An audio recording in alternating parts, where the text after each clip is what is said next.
साथियों, प्रभात classes YouTube channel पे आप सभी का स्वागत है।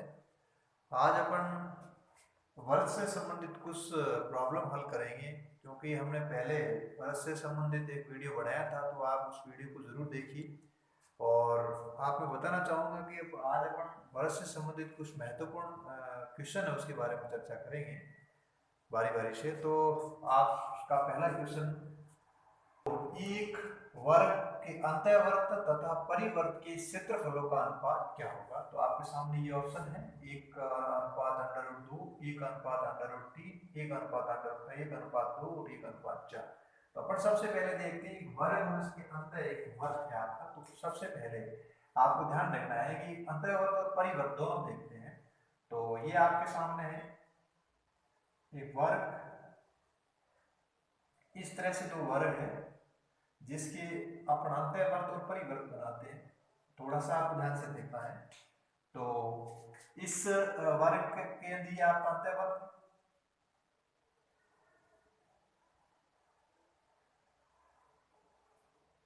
ये आपका अंतःवर्त और यहाँ ये आपका परिवर्त। ठीक है, आपको पूछा है कि अंतःवर्त और परिवर्त के क्षेत्रफलों का अनुपात। मान लीजिए इस वर्ग की भुजा ये है, क्या है, ये भुजा। इधर की भुजा कितनी होगी, ये। ठीक है, आपको पता है कि क्षेत्रफल के लिए क्या रिक्वायरमेंट है, आपके पास में रेडियस होनी चाहिए, त्रिज्या। यदि आपके पास त्रिज्या निकल के आ जाए तो आप आराम से क्षेत्रफल निकाल सकते हो। फिर दोनों क्षेत्रफलों को क्या निकाल लो, रेशियो। तो अपन सबसे पहले क्या ढूंढेगी, इस वर्ग की त्रिज्या ढूंढेगी। क्या ढूंढेगी, त्रिज्या। या आप ध्यान से देखिए, यहाँ जो वर्ग की भुजा है वही इस वर्ग का क्या है, व्यास है। ध्यान रखना, ये वर्ग का क्या बन जाएगा, व्यास। ये वर्ग का व्यास कितना हो जाएगा, ए। यानी यहाँ पे आपका हो जाएगा 2r बराबर ए। तो यहाँ पे r का मान कितना आ जाएगा, a/2। यानी अंतःवर्त करके आपको त्रिज्या आ गई a/2। इसी तरह से अपन परिवर्त की भी त्रिज्या निकालते हैं। आपको पता है ये है, तो इधर वाली साइड में कितनी होगी, वर्ग की चार भुजाएं बराबर होती है। तो अपन क्या करते हैं, इसका जो व्यास होगा वो वर्ग का क्या होगा, विकर्ण होगा। क्या होगा, विकर्ण। ये आपकी ये है, ये आपकी ये है। तो अपन क्या निकालते हैं, पाइथागोरस थ्योरम लगाएंगे, क्योंकि इसका प्रत्येक कोण समकोण होता है। तो जैसे ही आप पाइथागोरस थ्योरम लगाओगे, जैसे मान लीजिए ये r है, तो आप क्या करोगे, जैसे मान लो व्यास मैंने 2r मान लिया, तो ये आ जाएगा 2r का स्क्वायर इक्वल टू क्या हो जाएगा, a² प्लस a²। या फिर इसको r ही मान लो, ठीक है, पूरे को r ही मान लो, ठीक है। तो क्या हो जाएगा यहाँ पे r आपका, तो ये आ जाएगा r² इक्वल टू 2a²। तो यहाँ से r² बराबर क्या हो जाएगा, अंडर रूट क्या आ जाएगा, 2a²। और यहाँ से आप हल करोगे क्या आ जाएगा, अंडर रूट 2a आएगा। यानी यहाँ से यहाँ तक की जो दूरी है, जिसको मैंने r मान, आप कुछ भी मान सकते हो। तो यहाँ पर त्रिज्या निकालेंगे, तो ये व्यास निकल के आ गया आपके पास में अंडर रूट 2a। तो यहाँ पे त्रिज्या कितनी आ जाएगी, जैसे सेम सेम त्रिज्या, इसकी जगह आप कोई नाम दूसरा रख सकते हो। जैसे कैपिटल A रख दिया मैंने, इस पूरी को क्या रख दिया, व्यास को कैपिटल A रख दिया, या फिर D रख दो, सबसे बढ़िया है, डायमीटर ये आपका D है, ठीक है, d², ये d। तो d कितना आ गया, अंडर रूट 2a। तो यहाँ से आप r निकालोगे, r कितना आ जाएगा, अंडर रूट 2a/2। यानी आप इसको हल करोगे तो क्या आएगा, आपको पता है, इस 2 को मैं क्या लिख सकता हूँ, under root 2 multiply under root 2। Under root 2 से कट जाएगा तो कितना आएगा, under root 2a/√2 multiply under root 2। Under root 2 से अंडर रूट 2 कट जाएगा, तो एक की यहाँ त्रिज्या कितनी आ जाएगी, r बराबर a/√2। अब अपन क्या करते हैं, दोनों का क्षेत्रफल निकालते हैं। इसका एरिया कितना आएगा, इसका एरिया आ जाएगा πr²। ये पाई, r की वैल्यू कितनी है, a/2 का स्क्वायर। और यहाँ पे आप एरिया निकालोगे तो ये एरिया कितना, इसको a1 कर देता हूँ, इसको a2 कर देता हूँ। तो यहाँ से आपका एरिया आ जाएगा π1/√2 का होल स्क्वायर। तो यहाँ से जो वैल्यू आएगी वो आएगी आपकी πa²/4। और यहाँ से जो आपकी वैल्यू आएगी a2 बराबर πa²/2। अब क्या पूछा है, दोनों का रेशियो पूछा है, तो आप करोगे a1:a2। a1 की क्या वैल्यू है, πa²/4 रेशियो πa²/2। और ये आपका कट जाएगा, और इसको अपन जैसे इसका एलसीएम लेके करो या फिर 4 से मल्टीप्लाई करोगे तो क्या हो जाएगा, ये तो हो जाएगा 1 और इधर से 4 से कटेगा तो क्या आ जाएगा 2 बार करते हैं तो कितना रेशियो आ जाएगा 1:2। तो कौन सा ऑप्शन आ जाएगा सी हो जाएगा। ठीक है, तो सिंपल सी बात है, थोड़ा सा आपको इसको ध्यान रखना है। मेन यही है कि जब भी आपको ऐसा क्वेश्चन आए तो आपके दिमाग में क्या आनी चाहिए, रेडियस आनी चाहिए। ठीक है, दूसरा क्वेश्चन देखिए, एक वर्ग की परिधि एवं त्रिज्या में अंतर 37 सेंटीमीटर है, तो वर्ग का क्षेत्रफल ज्ञात कीजिए। तो यहाँ पे आपके अंतर दे रखा है, आप इस लाइन को थोड़ा सा ध्यान से देखिए, वर्ग की परिधि और त्रिज्या में अंतर, इसको आप थोड़ा गणित की भाषा में लिखने का प्रयास करिए।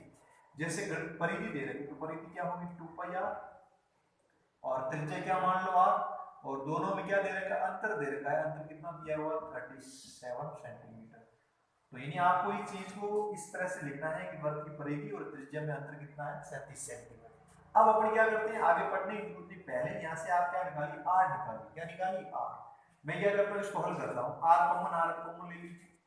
तो 2π - 1 = 37, इसकी वैल्यू रख दीजिए। तो 2 × 22/7 - 1 = 37। आपको पता है इसको अपन हल करेंगे एलसीएम लेके, तो ये कितना आएगा 44/7 - 1। एलसीएम लेंगे इसका, तो एलसीएम कितना आएगा आपको पता है, एलसीएम आ जाएगा 7। तो ये आएगा आपका 44 - 7 = 37। और यहाँ से आपके पास में आर की वैल्यू आएगी, पीछे कितने रह जाएंगे, यहाँ से 37/7 = 37, और ये 37 से 37 कट जाएगा तो आर की वैल्यू कितनी आएगी, 7। आर आपके पास में कितना निकल के आ गया, 7। अब अपन को क्या पूछा है, वृत्त का क्षेत्रफल कितना होगा। तो आपको पता है एरिया कितना होता है, πr², 22/7।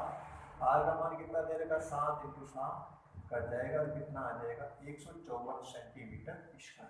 कौन सा ऑप्शन हो जाएगा, सी। बिल्कुल सिंपल है, थोड़ा सा इसी लैंग्वेज को आप थोड़ा सा लिखने की कोशिश करोगे तो क्वेश्चन आपका हल हो जाएगा। हाँ, तीसरा क्वेश्चन आपके सामने है, एक वृत्ताकार खेत का क्षेत्रफल 13.86 हेक्टेयर है। इसके चारों ओर 4 रुपए प्रति मीटर की दर से बाड़ लगाने का खर्चा क्या होगा। अच्छा क्वेश्चन है, इसको अपन थोड़ा समझते हैं। सबसे पहले आप हमेशा वृद्धि गणित का क्वेश्चन करते हो तो क्वेश्चन को टुकड़ों में बटा करो। पहली लाइन है, एक वृत्ताकार खेत का क्षेत्रफल, यहाँ आप रुक जाइए। क्षेत्रफल आपको एरिया कितना दिया हुआ है, 13.86 हेक्टेयर दे रखा है। क्या दे रखा है, हेक्टेयर। एक चीज आपको यहाँ भी ध्यान रखनी है, 1 हेक्टेयर बराबर, क्या ध्यान रखना है, 1 हेक्टेयर बराबर होता है 10,000 मीटर²। ध्यान रखना है, ये 1 हेक्टेयर बराबर 10,000 मीटर²। तो इसको मैं मीटर में कन्वर्ट कर देता हूँ। तो वर्ग का एरिया होता है πr²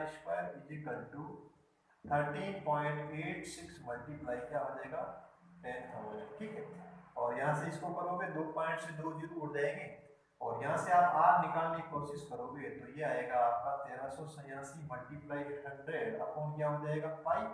अब यहाँ से पाई की वैल्यू डाल दो सीधी, ये 22 और 7 कहाँ चला जाएगा ऊपर। अब इसको अपन थोड़ा सा काटते हैं, तो ये 22 से कम 22, इसमें इसका भाग 22 से 132, पीछे रह गए 6 और 22 दिए 67। ठीक है, और तब आर की वैल्यू क्या आएगी आपके पास में 63 × 100 × 7 का क्या आ जाएगा, अंडरवुड आएगा। यहाँ से इसको हटाओगे सामने क्या बन जाएगा, अंडरवुड। अब थोड़ा सा इसको व्यवस्थित करते हैं, 63 को मैं लिख देता हूँ 9 × 7 × 100 × 7। ठीक है, अब आपको पता है 9 का अंडरवुड कितना होगा 3, 7 और 7 का एक जोड़ा ये 7, और 100 का कितना हो जाएगा 10। तो आपके पास में आर कितनी निकल के आ जाएगी 210 मीटर क्या आएगी, उस वर्गाकार खेत की क्या आ जाएगी, त्रिज्या आ जाएगी। अब आपको क्या करना है, जैसे मान लीजिए ये वर्गाकार खेत है, आपको क्या करना है, इस वर्गाकार खेत पे क्या लगानी, बाढ़ लगानी। क्या लगानी है, बाढ़। ध्यान रखना कि क्षेत्रफल की बात नहीं कर रहा, बाढ़ की बात कर रहा है। इसका मतलब बाढ़ पूरा एक चक्कर होगा तो किसकी इक्वल होगी, परिधि की इक्वल होगी। तो आपको एक चीज दे रखी है कि 4 रुपए प्रति मीटर। तो सबसे पहले अपन क्या करते हैं, जो वर्गाकार बाढ़ है इसकी लंबाई निकालते। क्या निकालते हैं, लंबाई। देखिए इधर बाढ़ की लंबाई, बाढ़ की लंबाई, तो बाढ़ की लंबाई किसकी इक्वल होगी, परिधि की इक्वल 2πr। अब आप वैल्यू डालोगे 2π 22/7, और आर आपने निकाल ली पहले, कितनी आ गई 210। इसको आप हल करोगे तो आपके पास में निकल के आ जाएगी, बाढ़ की लंबाई कितनी आ जाएगी 44 इंटू 30 तो कितना आ जाएगा 0, और ये 12 और 12 रे कितना हो जाएगा 0, 4 3 12, 12 रे 13, कितना आ गया 1320 आपके पास में आ गया मीटर। किसकी लंबाई है, बाट की लंबाई। अब आपको एक लाइन दे रखी है, लाइन दी हुई है, इसकी चारों ओर 4 रुपए प्रति मीटर की दर से बाढ़ लगा, यानी 1 मीटर आप बाढ़ लगाओगे तो कुल कितना खर्चा आएगा 4 रुपए आएगा। आपके पास में टोटल बाढ़ की लंबाई है वो 1320 है, तो कुल खर्चा कितना आएगा, तो आप कुल खर्चा निकालोगे तो कुल खर्चा इक्वल टू आपके पास में टोटल लेंथ कितनी बाढ़ की 1320 और 1 मीटर प्रति मीटर का खर्चा है 4 रुपए, तो इसको आप हल करोगे 8 और ये हो गया 12, 4 1 5, तो कुल कितना खर्चा आ जाएगा 5280 रुपये खर्चा आएगा। ठीक है, सेकंड ऑप्शन। चौथा क्वेश्चन है, दो वृत्तों के व्यासों का योग 35 मीटर है तथा इनकी परिधियों का अंतर 22 मीटर है, तो छोटे वृत्त का क्षेत्रफल कितना होगा। तो मैंने आपको बताया था पहले ही, ऐसे क्वेश्चन को हमेशा टुकड़ों के अंदर पढ़ने की कोशिश करनी है। सबसे पहला दे रखा है, जैसे मान लीजिए दो सर्कल है, एक सर्कल है जिसकी रेडियस में r1 ले लेता हूँ, दूसरा सर्कल है जिसकी रेडियस में ले लेता हूँ r2। ठीक है, आपको बताया दोनों वृत्तों के व्यासों का योग कितना है, तो पहले का व्यास कितना आ जाएगा, जैसे त्रिज्या का दुगना करो व्यास, और दूसरे का व्यास क्या आ जाएगा 2r2, और दोनों का आपको योग दे रखा है कितना 35। यहाँ से मैं दो कॉमन लूंगा, उधर लेके जाऊंगा तो r1 प्लस r2 का जो मान आएगा वो कितना आ जाएगा 35 को 2 से डिवाइड करोगे 17.5। ठीक है, ये आपने पहला जो लाइन दे रही है इसका आपने निष्कर्ष निकाल लिया कि r1 और r2 का दोनों का योग कितना है 17.5। आगे बढ़िए, इनकी परिधियों का अंतर देखिए इधर, इनकी परिधि, तो पहले की परिधि कितनी होगी, इसकी परिधि हो जाएगी 2 पाई r1, इसकी परिधि हो जाएगी 2 पाई r2, और दोनों का आपको क्या दे रखा अंतर दिया हुआ है, अंतर कितना दे रखा है 22। ठीक है, यहां से अपन क्या कॉमन ले लेंगे 2 पाई, ये 2 पाई कॉमन आ गया, अंतर क्या रह गया r1 minus r2 equal to कितना 22। इसको इधर लेके जाएंगे तो r1 minus r2 equal to क्या आ जाएगा 22, और ये हो जाएगा 2 इंटू 22, और 7 कहाँ चला जाएगा ऊपर, 22 से 22 कैंसिल हो गया, तो आपके पास में आ गया r1 माइनस r2 बराबर 3.5। इन दोनों को थोड़ा सा ध्यान से देखना है कि दोनों त्रिज्याओं का योग 17.5 है, दोनों का अंतर 3.5 है, तो अपन को क्या निकालना है कि r1 और r2 कितनी कितनी होगी। तो आप ऐसे भी निकाल सकते हैं मान पुट करके, नहीं तो फिर क्या करो दोनों को जोड़ दो, आपको कुछ भी समझ में नहीं आए तो दोनों को क्या करो जोड़ दो। जोड़ो कैसे, r1 plus r2 equal to 17.5 और r1 minus r2 equal to कितना दे रहेगा 3.5, दोनों को जोड़ोगे ये तो कैंसिल हो जाएगा, ये 2r1 बराबर कितना हो जाएगा 18, और 18 और 3 कितने हो गए 21, तो ये r1 की वैल्यू आएगी आपकी 21/2, यानी कितनी आ जाएगी 10.5। अब r1 10.5 आ गया, तो r2 आप किसी एक में रख दो, जैसे इसमें रख देता हूँ समीकरण 1 में, r1 तो आपके पास में आ गया 10.5। अब r2 निकालना, इस मान को यहाँ पुट कर दो चाहे यहाँ पुट करो, कोई फर्क नहीं पड़ेगा, तो मैं इस मान को यहाँ रखता हूँ, तो r2 का मान कितना आ जाएगा 17.5 में से क्या घटा दीजिए 10.5, तो आपके पास में r2 निकल के आ जाएगा, कितना आ जाएगा 7 सेंटीमीटर। ठीक है, अब आपको पूछा क्या है छोटे वर्ग का क्षेत्रफल, क्या पूछा है छोटे वर्ग का क्षेत्रफल, एक की त्रिज्या 7 है, एक की 10.5 है, छोटे वर्ग का क्षेत्रफल पूछा है, तो क्षेत्रफल कितना आ जाएगा पाई r2 का स्क्वायर छोटा वर्ग 22/7, r2 कितना है 7 इंटू 7 कट जाएगा, तो मल्टीप्लाई करोगे कितना आ जाएगा 154 सेंटीमीटर स्क्वायर। कौन सा ऑप्शन आएगा, बी ऑप्शन। पांचवा क्वेश्चन है, 14 सेंटीमीटर भुजा वाले वर्ग के अंतर्गत खींचे जाने वाले अधिकतम त्रिज्या के वर्ग का क्षेत्रफल क्या होगा। तो थोड़ा सा इसको समझते हैं। सबसे पहले आपको दिया हुआ 14 सेंटीमीटर वर्ग भुजा वाला एक वर्ग दे रखा है, तो आप वर्ग बना लीजिए, ये आपका 14 सेंटीमीटर भुजा वाला एक स्क्वायर दे रखा है। अब आपको पूछा गया है इसके अंतर्गत अधिकतम त्रिज्या का आपको सर्कल बनाना है, तो ध्यान रखना क्योंकि इसी चारों भुजाएं बराबर होती है, तो अधिकतम त्रिज्या का जो वर्ग आएगा वो जो की परिधि है चारों भुजाओं को क्या करेगी टच करेगी। ध्यान रखना कि परिधि जो वर्ग है, वर्ग की चारों भुजाओं को क्या करेगी, टच करेगी, वही सर्कल आपका क्या होगा, मैक्सिमम होगा। ध्यान रखना कि जब भी वर्ग का पूछे तो वर्ग की चारों भुजाएं बराबर होती है, तो चारों भुजाएं इस परिधि को टच करेगी वर्ग की, वही आपका अधिकतम सर्कल होगा। ठीक है, अब आपको ध्यान रखना, ये आपको कितना दिया हुआ है, 14 सेंटीमीटर दे रखा है। अब आपको आप समझ गए होंगे, ये जो 14 सेंटीमीटर है यही सर्कल क्या क्या होगा, डायमीटर होगा, इसका व्यास होगा। तो इसका व्यास कितना होगा, 40। तो सर्कल की त्रिज्या कितनी आ जाएगी, तो सर्कल की आपके त्रिज्या आएगी कितनी सेंटीमीटर, 7 सेंटीमीटर। त्रिज्या आपके पास में आ गई है, आपको क्या पूछा है, क्षेत्रफल पूछा है, तो एरिया आप निकाल सकते हो, पाई आर स्क्वायर। तो ये आ जाएगा 22/7, आर कितना आपके पास में 7, ये कट जाएगा तो कितना आ जाएगा, 154 सेंटीमीटर स्क्वायर। कौन सा ऑप्शन हो जाएगा, पहला ऑप्शन। बड़ा सिंपल, थोड़ा सा ध्यान रखना है। मैक्सिमम पूछे तो इसी टाइप से आप बना सकते हो, यही मैक्सिमम सर्कल बनेगा। इससे बड़ा बनाने की कोशिश करोगे, सर्कल क्या चला जाएगा, स्क्वायर से बाहर चला जाएगा। ये इसके अंदर मैक्सिमम जो लेंथ है, मैक्सिमम वही आपका चारों जो सर्कल है, ये स्क्वायर है, इसकी परिधि को क्या करेगा, भुजाओं को क्या करेगा, टच करेगा। आपके सामने 6 नंबर क्वेश्चन है, 14 सेंटीमीटर लंबे तथा 7 सेंटीमीटर चौड़ी आयत के अंतर्गत खींचे जाने वाले अधिकतम त्रिज्या के वर्ग का क्षेत्रफल। इससे ठीक पहले अपने 5 नंबर क्वेश्चन में पढ़ा था कि एक सर्कल, सॉरी स्क्वायर था, और उसके अंदर आपको मैक्सिमम लेंथ का सर्कल बनाना था। यहाँ आपके पास में क्या है, एक रेक्टेंगल है, एक आयत है, और उस आयत के अंदर अधिकतम त्रिज्या का क्या करना है, आपको अधिकतम त्रिज्या का एक सर्कल बनाना है। ध्यान रखना, इसमें थोड़ी सी आपको एक चीज ध्यान रखना है, क्वेश्चन गलत होने की संभावना रहती है, तो पहले इसका आप थोड़ा चित्र बना लीजिए। ये आपके पास में रेक्टेंगल है, अब ये आपका रेक्टेंगल है। अब आप इस रेक्टेंगल के अंदर अधिकतम त्रिज्या का आपको क्या खींचना है, सर्कल खींचना है। अधिकतम त्रिज्या का आपको क्या खींचना है, सर्कल। ध्यान रखना कि हमेशा ध्यान रखिए कि रेक्टेंगल के अंदर जो आपकी चौड़ाई होती है, तो चौड़ाई को व्यास मान करके ही अधिकतम त्रिज्या का सर्कल खींचा जा सकता है।